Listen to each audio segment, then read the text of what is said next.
Bonjour, je m'appelle Fanny, j'ai 36 ans et je souffre de dermatite atopique depuis ma naissance.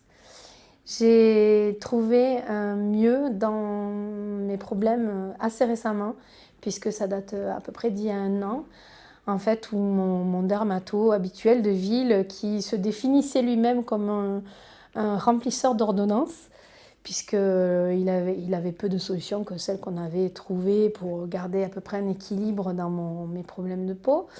Il a fini par me dire, lors un xème moment de crise, écoute, j'aimerais bien que tu ailles voir l'hôpital Larrey, le service dermatologique à Larrey.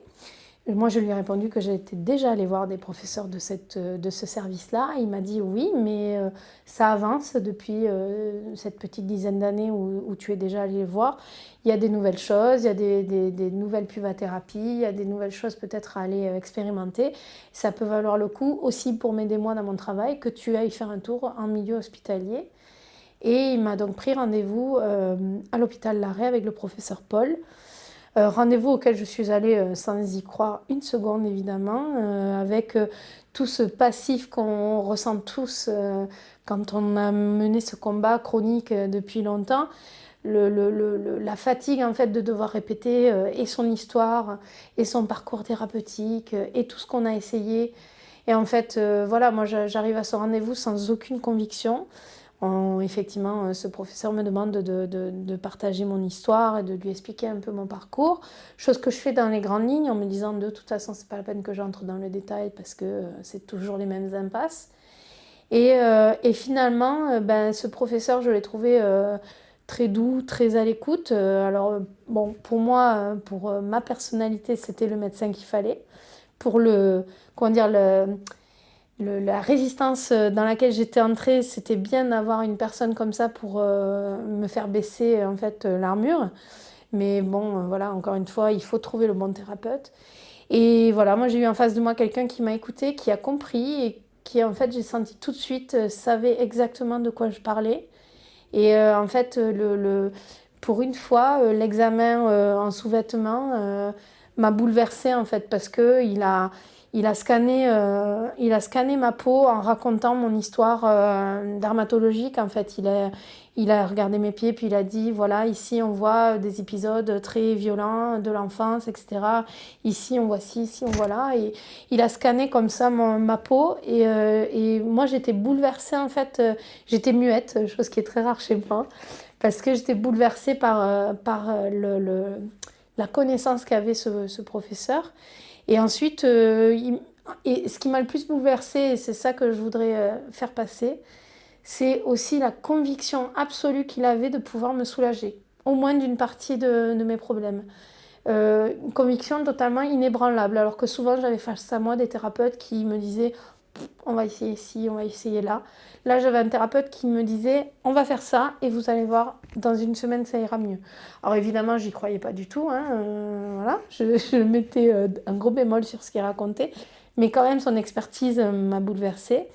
Puis il m'a ensuite conduit à rencontrer son équipe pluridisciplinaire à l'arrêt, des infirmières absolument géniales qui sont aussi très dans l'écoute et dans le sourire, dans la compassion, mais sans être dans le larmoyant, et qui ont aussi donné des conseils très intéressants. Et on m'a conduit à suivre ce qu'ils appellent l'éducation thérapeutique. Donc là, pour moi, c'était quand même une grande nouveauté après 35 ans de thérapie par moi-même et par divers médecins. Là, je devais accepter de remettre à zéro toutes les connaissances que j'avais autour de ma maladie et autour de la manière de la prendre en charge. Et ça a été un vrai changement en fait. Pareil, auquel j'adhérais pas forcément dès le début, mais on m'a expliqué comment fonctionnait ma maladie en me faisant des schémas bien précis. On m'a expliqué ce qui impactait sur la dermatite atopique, les facteurs aggravants, etc. On m'a expliqué le rôle des émollients, le rôle des dermocorticoïdes, le dosage bien précis dans lequel les utiliser. Et ça a été l'occasion pour moi de me rendre compte que les dermocorticoïdes, je les utilisais en trop petite quantité et trop souvent, alors qu'il valait mieux que j'utilise dans une quantité donnée sur des courtes périodes de temps pour vraiment lutter contre l'inflammation. Tout ça couplé avec la puvathérapie, les UVA1. voilà, a fait que mon état s'est amélioré en quelques jours. Et ce premier rendez-vous d'éducation thérapeutique, je le garde gravé dans ma mémoire puisque cette infirmière m'a dit donc il faut arrêter d'hydrater votre peau, il ne faut pas hydrater les plaques d'eczéma. Donc là, c'était juste l'inverse de tout ce que j'avais entendu depuis le début. Donc je me dis, mais comment c'est possible qu'en fait on se trompe à ce point? Et puis, je me suis dit, si je n'hydrate plus ma peau, je vais ressembler à une râpe à fromage dans des habits, en fait, ça va être un cauchemar.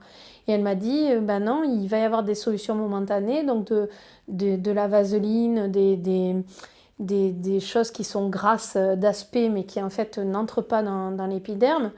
Et ça va faire une période tampon comme ça avant de pouvoir à nouveau utiliser des émollients sur une peau qui est saine, sur laquelle il n'y a plus d'inflammation. Et c'est là que l'émollient joue son rôle. Mais quand la peau est inflammatoire, il ne faut pas utiliser d'émollient. Et ça a été la révélation de l'éducation thérapeutique. Et je me souviens que je lui ai demandé si je pouvais me maquiller, puisque 7 jours après, j'étais en face à face pour mon travail, etc. Donc difficile d'y aller avec le visage rouge et plein de plaques. Et elle m'a dit, c'est dans combien de temps? Dans 7 jours? Ah, mais il n'y aura plus d'eczéma. Et quand on entend ça après 30 ans d'eczéma, c'est pas possible. Et pourtant, c'est vrai, et c'est ce qui est arrivé. 7 jours après, il n'y avait plus d'eczéma. Donc pour moi, c'était le bon traitement. Pour moi, c'était le bon suivi, c'était le bon encadrement. C'est pas la vérité absolue pour tout le monde, mais il faut garder espoir sur le fait qu'on peut rencontrer la bonne équipe et le bon traitement.